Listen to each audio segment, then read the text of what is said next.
Hello friends, இது Joe சமையலில் இன்றைக்கி பிரியாணிக்கு சைட் டிஷ்ஷான அந்த கத்திரிக்காய் தொக்கு எப்படி பண்ணலாம் அப்படின்னு பார்க்கலாம். இது வந்து முஸ்லீம்ஸ் வீட்டு கல்யாணத்துலலாம் கண்டிப்பாக இருக்கும்.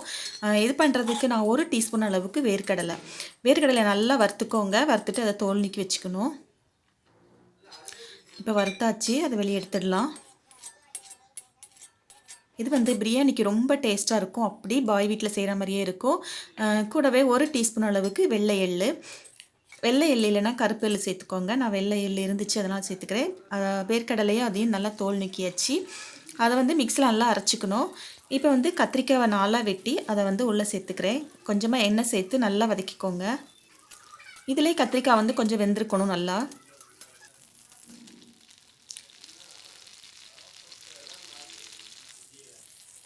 இந்த எண்ணெயிலே கத்திரிக்காய் நல்லா வதங்கிடுச்சு.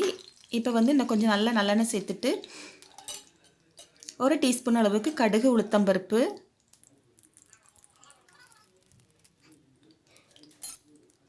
கூடவே ஒரு 1/2 டீஸ்பூன் அளவுக்கு வெந்தயம்,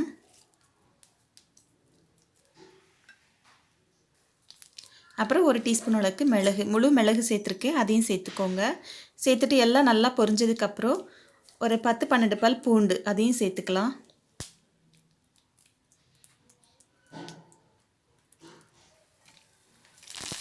கொஞ்சம் கருவேப்பிலை அதையும் சேர்த்துக்கலாம்.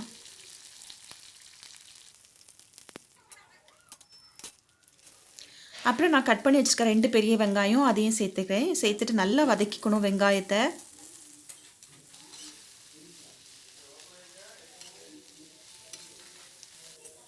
வெங்காயம் நல்லா வதங்கினதுக்கப்புறம் இது கூட கொஞ்சமாக உப்பு சேர்த்துக்கோங்க. இதுக்கு தேவையான அளவு உப்பு. இந்த கத்திரிக்காய் வந்து அவ்வளோ சூப்பராக இருக்கும். பிரியாணிக்கு ரொம்ப நல்லா இருந்துச்சு. ஒரு நல்ல பெரிய தக்காளி அது 1 சேர்த்துருக்கேன். சின்னதாக இருந்தால் 2 சேர்த்துக்கோங்க. அப்புறம் இஞ்சி பூண்டு பேஸ்ட் 1 டீஸ்பூன் அளவுக்கு இஞ்சி பூண்டு பேஸ்ட் அதையும் சேர்த்துக்கிறேன். ஒரு 1/4 டீஸ்பூன் அளவுக்கு மஞ்சள் தூள், அப்புறம் 1லேருந்து 1.5 டீஸ்பூன் அளவுக்கு மிளகாய் தூள். 2 வரைக்கும் போட்டுக்கலாம் உங்கள் காரத்துக்கு ஏற்ப. அதே போல் மல்லித்தூள் அதுவும் 1லேருந்து 2 டீஸ்பூன் அளவுக்கு சேர்த்துக்கோங்க. சேர்த்துட்டு எல்லாத்தையும் நல்லா மிக்ஸ் பண்ணிக்கோங்க. இப்போ வந்து நான் ஒரு நெல்லிக்காய் அளவுக்கு புளி கரைச்சி வச்சுருக்கேன். அதையும் சேர்த்துக்கலாம். வெங்காயம் நல்லா வதங்கினதுக்கப்புறம் நம்ம புளிக்கரைசல் சேர்த்துக்கலாம். புளிக்கரைசல் நல்லா கொதித்து வந்ததுக்கப்புறம் நம்ம வதக்கி வச்சுருக்கோம் இல்லையா அந்த கத்திரிக்காய் அதையும் சேர்த்துக்கோங்க. சேர்த்துட்டு நல்லா கத்திரிக்காய் நல்லா வேக விடணும். நல்லா வந்து நல்லா கெட்டியாக திக்காகி வரணும். அந்தளவுக்கு நல்லா மசிய வேக விடணும். கல்யாண வீட்டிலலாம் பார்த்தீங்கன்னா கத்திரிக்காய் தொக்கு வந்து நல்லா வெந்திருக்கும். இப்போ வந்து நம்ம இந்த முதல்ல வறுத்து வச்சோம் இல்லையா அந்த வேர்க்கடலை அப்புறம் எள்ளு அந்த பேஸ்ட் அதை அரைச்சி அதையும் சேர்த்துக்கலாம். இது வந்து கரெக்டான பதம் பாருங்கள். கத்திரிக்காய் இந்த அளவுக்கு வெந்திருக்கணும். இப்படின்னா உங்களோட கத்திரிக்காய் வந்து நல்லா சூப்பராக ரெடி ஆகிடுச்சின்னு அர்த்தம்.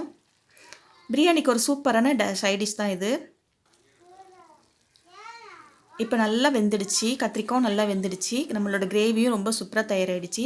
கடைசியாக கொஞ்சமாக கொத்தமல்லி இலை அதையும் சேர்த்துக்கோங்க. நம்மளோட பிரியாணிக்கு ஏற்ற பாய் வீட்டு எண்ணெய் கத்திரிக்காய் ரொம்ப சூப்பராக ரெடி ஆகிடுச்சு. நீங்களும் உங்கள் வீட்டில் இதை ட்ரை பண்ணுங்கள். ட்ரை பண்ணிவிட்டு எனக்கு கமெண்ட் பண்ணுங்கள். இந்த வீடியோ பிடிச்சிருந்தா ஜோ சமையலை சப்ஸ்கிரைப் பண்ணுங்கள், லைக் பண்ணுங்கள், ஷேர் பண்ணுங்கள். தேங்க்யூ.